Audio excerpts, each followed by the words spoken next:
Get ready for the transcription. 3, 2, 1, start.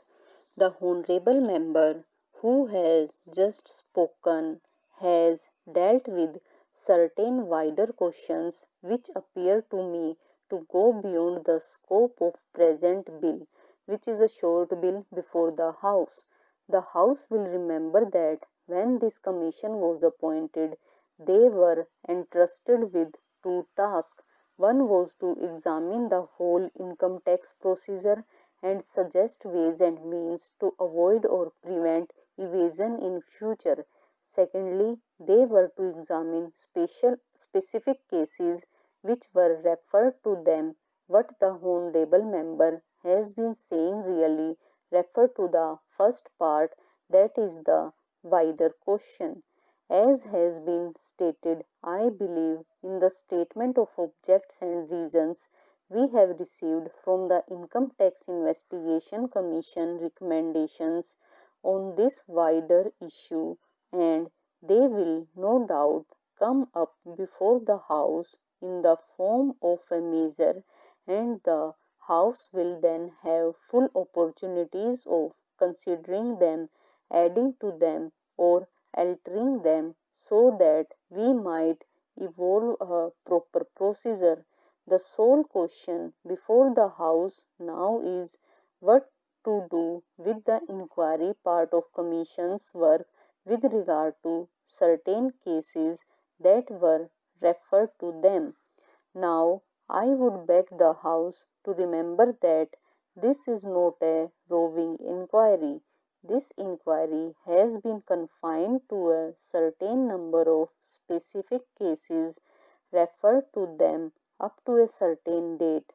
No further cases can come up before them.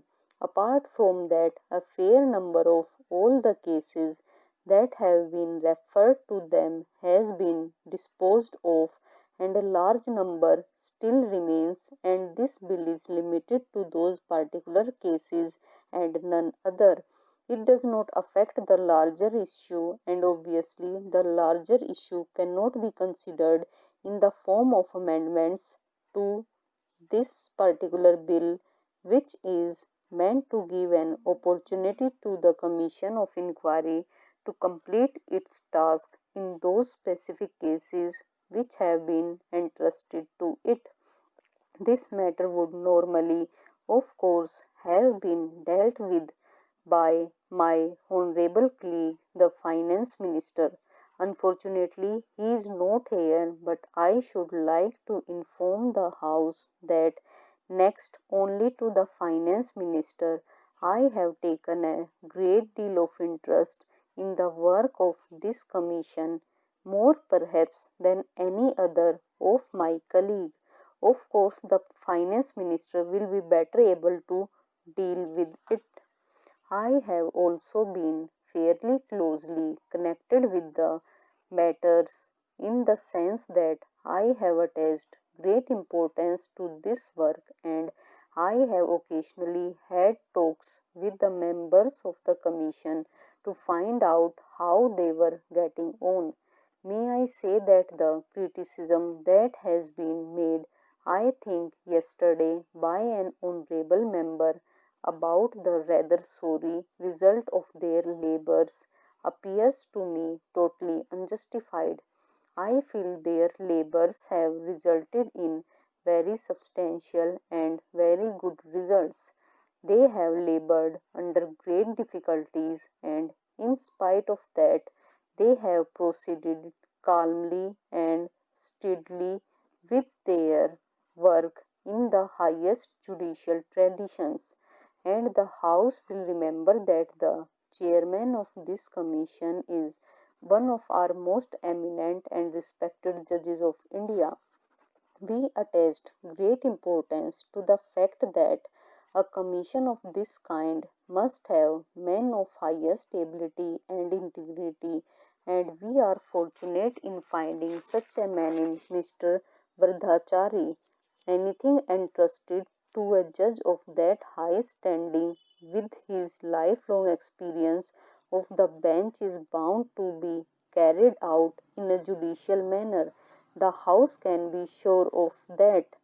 In fact, possibly, if delays have occurred as they have, partially they are due to the fact that the Commission and the Chairman are anxious to preserve every type of judicial procedure and not to do anything which might ever give any suspicion of hurrying through and not giving that opportunity which should be given.